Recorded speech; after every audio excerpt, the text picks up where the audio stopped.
আর আমি মানব জাতি সৃষ্টির অনেক আগে প্রজ্বলিত আগুনের শাখা থেকে জিন জাতিকে তৈরি করেছি। আল্লাহ তাআলা যখন আদম আলাইহিস সালামকে সৃষ্টি করবেন বলে চিন্তা করলেন, আল্লাহ তাআলা সিদ্ধান্তটি ফেরেশতাদের সাথে শেয়ার করলেন। আল্লাহ তাআলা বললেন, ইন্নী জাআইলুন ফিল আরদি খলিফা, ওহে ফেরেশতারা, আমি পৃথিবীতে আমার রিপ্রেজেন্টেটিভ, আমার প্রতিনিধি হিসেবে মানুষ তৈরি করতে যাচ্ছি। যেহেতু জিন জাতিরা পৃথিবীতে আদম আলাইহিস সালামের আগেই অনেক রক্তপাত করেছিল, বিশৃঙ্খলা সৃষ্টি করেছিল, সেই অভিজ্ঞতার আলোকে সেই ডিসকাশনে আল্লাহ তাআলার সাথে ফেরেশতাদের ডিসকাশনে ফেরেশতারা তাদের মতামত পেশ করলেন। তারা বললেন তাদের অভিজ্ঞতার আলোকে, ক্বালু আতাজআলু ফিহা মান ইউফসিদু ফিহা ওয়া ইয়াসফিকুদ দিমা, অর্থাৎ হে আল্লাহ, আপনি কি এমন কোন জাতি তৈরি করবেন যারা পৃথিবীতে ফাসাদ সৃষ্টি করবে, ক্যাওস করবে, রক্তপাত করবে? নাহনু নুসাব্বিহু বিহামদিকা ওয়া নুকদ্দিসু লাক, আমরা তো আপনার তাসবিহ পড়ি, আপনার প্রশংসা করি, আমরাই তো ভালো, কেন আপনি আবার মানুষ বানাতে যাবেন? আল্লাহ তাআলা বললেন, ইন্নী আ'লামু মা লা তা'লামুন, যে হে ফেরেশতারা, আমি এমন কিছু জানি যেটা তোমরা জানো না। আল্লাহ তাআলার এই সিদ্ধান্তের কথা যখন তিনি ফেরেশতাদেরকে জানিয়ে দিলেন যে আমি মানুষ বানাতে যাচ্ছি, অতঃপর আল্লাহ তাআলা তার সিদ্ধান্ত অনুযায়ী তিনি মানুষ তৈরি করলেন। আদম আলাইহিস সালাম হচ্ছে পৃথিবীর সর্বপ্রথম মানব। তিনি আদম আলাইহিস সালামকে মাটি থেকে তৈরি করেছেন। এই ভূপৃষ্ঠের যত জায়গায় যত ধরনের মাটি আছে, সব মাটিগুলোকে সেখান থেকে কিছু কিছু অংশ নিয়ে আল্লাহ তাআলা আদম আলাইহিস সালামকে তৈরি করলেন।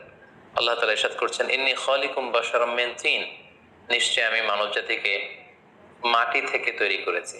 এজন্য বলা হয়ে থাকে মাটির মানুষ, বা আদম হচ্ছে মাটির তৈরি। বেসিকলি আমরা সবাই আমাদের মা এবং বাবা থেকে তৈরি হয়েছি, তাদের স্পার্ম থেকে, ওভাম থেকে।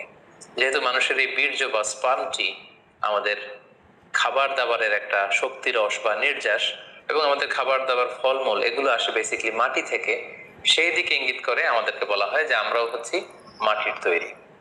আদম আলাইহিস সালামকে আল্লাহ তাআলা সরাসরি মাটি থেকে তৈরি করলেন, এবং এই সৃষ্টি প্রক্রিয়ার তিনটি ধাপ ছিল। প্রথমত আল্লাহ তাআলা মাটিগুলোকে এঁটেল মাটিতে রূপ দিলেন, যেটাকে কোরআন বলেছে তিনুন লাযিব। তারপর সেই এঁটেল মাটিতে আল্লাহ তাআলা বৃষ্টি বর্ষণ করলেন, ফলে সেটা হয়ে গেল হামাইম মাসনুন, মানে কাদামাটি। এরপর কাদামাটির সে দলা দিয়ে আল্লাহ তাআলা সেখানে হিট দিলেন, প্রচন্ড তাপ দিলেন। তাপ দিয়ে সেই মাটির দলাটিকে তিনি বানালেন সলসলিন কাল ফখর, ঠনঠনে পোড়া মাটি।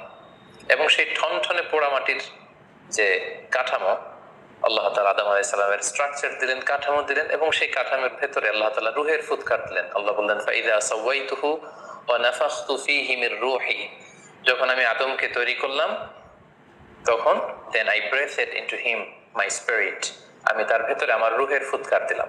ফলে আদম আলাইহিস সালাম জীবিত মানুষ হিসেবে সর্বপ্রথম আবির্ভূত হল।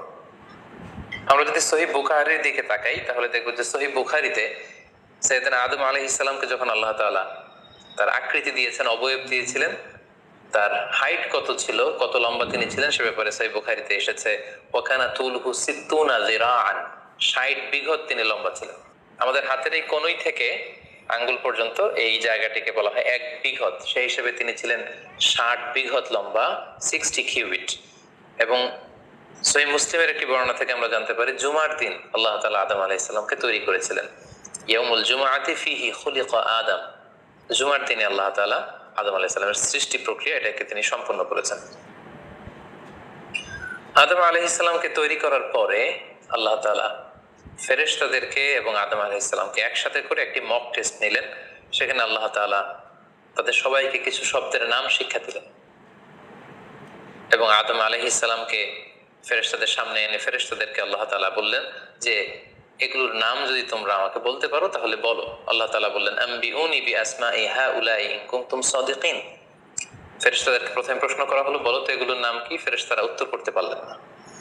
অতঃপর আদম আলাইহিস সালামকে লক্ষ্য করে আল্লাহ যখন বললেন, ইয়া আদম আম্বিহুম বিআসমাইহিম, হে আদম, তুমি এই জিনিসগুলোর নাম সবাইকে শুনিয়ে দাও। ফালাম্মা আম্বাআহুম বিআসমাইহিম, আদম আলাইহিস সালাম যখন একটার পর একটা সবগুলো জিনিসের নামকরণ করে ফেলতে পারলেন, সবগুলো জিনিসের নাম বলতে পারলেন, ক্বালা আলাম আকুল লাকুম ইন্নী আ'লামু গায়বাস সামাওয়াতি ওয়াল আরদ, আল্লাহ তাআলা ফেরেশতাদেরকে বললেন, আমি কি তোমাদেরকে বলিনি যে আমি আকাশ জমিনের গায়েবের সমস্ত বিষয়ের ধারক এবং বাহক, সব বিষয়ের জ্ঞান আমার কাছে আছে। সো আদমকে আমি এমন কিছু স্পেশাল ফিচার দিয়ে তৈরি করেছি যেগুলো অ্যাঞ্জেলদের মধ্যে ল্যাকিংস ছিল, ফলে ফেরেশতারা সেগুলো জানার পরেও সেগুলোর নাম আল্লাহ তাআলাকে রিপিট করে বলে শোনাতে পারেনি। কিন্তু আদম আলাইহিস সালাম সবগুলো জিনিসের নাম একটার পর একটা তিনি বলে ফেলতে পারলেন। এবং এ থেকে প্রমাণিত হয় যে আল্লাহ তাআলা এখানে ফেরেশতাদের অপারগতা এবং আদম আলাইহিস সালামের শ্রেষ্ঠত্বের প্রমাণ তিনি এখানে স্থাপন করলেন। অনেকে প্রশ্ন করে থাকে যে আল্লাহ তাআলা আদম আলাইহিস সালামকে স্পেশালি এই জিনিসগুলোর নাম শিক্ষা দিয়েছিলেন, ফলে আদম আলাইহিস সালাম বলতে পেরেছেন, কিন্তু ফেরেশতাদেরকে তো এই জিনিসগুলোর নাম শিক্ষা দেওয়া হয়নি। সো তারা কি করে বলবে? কোরআনের কোথাও এটা সুস্পষ্ট বলা হয়নি যে আল্লাহ তাআলা যখন এই জিনিসগুলোর নাম শিক্ষা দিচ্ছিলেন তখন আলাদা করে আদম আলাইহিস সালামকে শিক্ষা দিচ্ছিলেন। বরং এমনও হতে পারে যে শেখানোর প্রক্রিয়াটি যখন চলছিল তখন ফেরেশতা এবং আদম তারা সকলেই উপস্থিত ছিল, কিন্তু আদম আলাইহিস সালামকে আল্লাহ তাআলা এমন কিছু মানবিক বৈশিষ্ট্য স্পেশাল ফিচার দিয়ে তৈরি করেছেন যার ফলে তিনি এগুলোর উত্তর করতে পেরেছিলেন। কিন্তু ফেরেশতাদের মধ্যে বিষয়গুলো না থাকার কারণে ফেরেশতারা সেগুলোর উত্তর করতে পারেনি।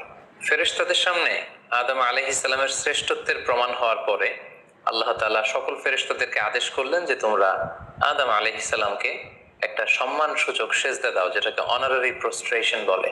আল্লাহ তাআলা বললেন উসজুদু লি আদম ফাসাজাদু ইল্লা ইবলিস আবা ওয়াস্তাকবারা ওয়া কানা মিনাল কাফিরিন। আল্লাহ তাআলা আদেশ দেওয়ার সাথে সাথেই সকল ফেরেশতারা সেজদা দিল। আসলে এই সেজদাটা কেমন ছিল আমরা জানি না। আমরা সাধারণত রুকু করলে we just bow down our head just a little bit, আমরা আমাদের মাথা একটু নিচু করি। আমরা যখন সেজদা দেই আমরা আমাদের কপাল মাটিতে ছুঁয়ে দিই, এটা হচ্ছে আমাদের সেজদা। কিন্তু ফেরেশতাদের সেজদা আসলে আদতে কেমন ছিল আমরা জানি না। এজন্য ফেরেশতাদের কোনো বিষয়, জিনদের কোনো বিষয়, এটা যদি আমরা আমাদের মতো করে কল্পনা করি এটা ভুল হবে। বরং যেভাবে সেজদা দেওয়ার দরকার ছিল ফেরেশতারা ঠিক সেভাবেই আদম আলাইহিস সালামকে সেজদা দিয়েছেন। কিন্তু এই সেজদাটি ইবাদতের সেজদা নয়, কারণ ইবাদত হিসেবে সেজদা দেওয়া যাবে শুধুমাত্র কেবলমাত্র আল্লাহ তাআলাকে। এই সেজদাটি ছিল সম্মান সূচক সেজদা, অনারারি প্রস্ট্রেশন। ফাসাজাদু ইল্লা ইবলিস, আল্লাহ তাআলা আদেশ দেওয়ার সাথে সাথে সকল ফেরেশতারা সেজদা দিল, ইবলিস ছাড়া। আবা ওয়াস্তাকবারা ওয়া কানা মিনাল কাফিরিন, সে সেজদা দিতে অস্বীকৃতি জানালো, ফলে সে কাফিরদের অন্তর্ভুক্ত হয়ে গেল। এখন প্রশ্ন হচ্ছে হু ইজ দিস ইবলিস? ইবলিস কে? এতক্ষণ পর্যন্ত আমরা আল্লাহ তাআলার সাথে ফেরেশতাদের ডিসকাশন, শেয়ারিং শুনেছি। আদম আলাইহিস সালামকে হঠাৎ করে সৃষ্টি করলেন, কিন্তু নাও এ নিউ ক্যারেক্টার অ্যাপিয়ার্ড, নতুন একটি ক্যারেক্টার চলে এসেছে, সেটা হচ্ছে ইবলিস। ইবলিস হচ্ছে এক মহাজ্ঞানী সত্তা, যে হচ্ছে কানা মিনাল জিন। কোরআন আমাদেরকে কনফার্ম করেছে কানা মিনাল জিন্নি ফাফাসাকা আন আমরি রাব্বি। ইবলিস বা শয়তান বেসিক্যালি জিন জাতির অন্তর্গত। আমরা আমাদের আদম আলাইহিস সালামের আলোচনার শুরুতেই বলেছি যে আল্লাহ তাআলা মানব সৃষ্টির আগে এই পৃথিবীতে জিন তৈরি করেছিলেন। ইবলিস হচ্ছে সেই জিনের অন্তর্গত। সে ইবাদতে এত বেশি পরিশ্রমী ছিল, সে বেশি বেশি ইবাদত করতে করতে আল্লাহ তাআলার প্রিয় সত্তায়, প্রিয় ভাজনে পরিণত হয়েছে। ফলে আল্লাহ তাআলা তার স্ট্যাটাসকে অনেক হাই করে দিয়েছেন এবং ফেরেশতাদের সাথে থাকবার সুযোগ করে দিয়েছিলেন। তাকে আল্লাহ তাআলা এতটাই সম্মান দিয়েছিলেন, সে চাইলে আল্লাহ তাআলার সাথে সরাসরি কথা বলতে পারত। কিন্তু আল্লাহ তাআলা যখন আদম আলাইহিস